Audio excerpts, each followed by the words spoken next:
বাংলাদেশ বাউল সমিতির যিনি প্রতিষ্ঠাতা আমাদের শাহজাহান শাহ সাদুল্লাহপুরী, তিনি একজন মহান ব্যক্তিত্ব।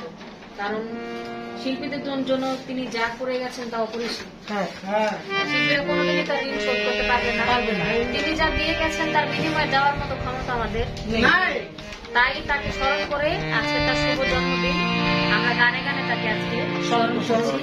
সেদিকে লক্ষ্য রেখে শাহজাহান শাহ একটি গান, আমাদের যেখানে তার জন্ম, যেখানে তিনি শুয়ে আছেন সেই মাটিতেই শাহ সুলেমান ল্যাংটা বাবাকে নিয়ে শাহজাহান শাহ অনেক সুন্দর একটি গান লিখেছেন। ছোটবেলায় আমি গাইতাম, কিছুটা মনে আছে। আমি 2 বলি গান এখান থেকে গাই, আশা করি সকলে গাও।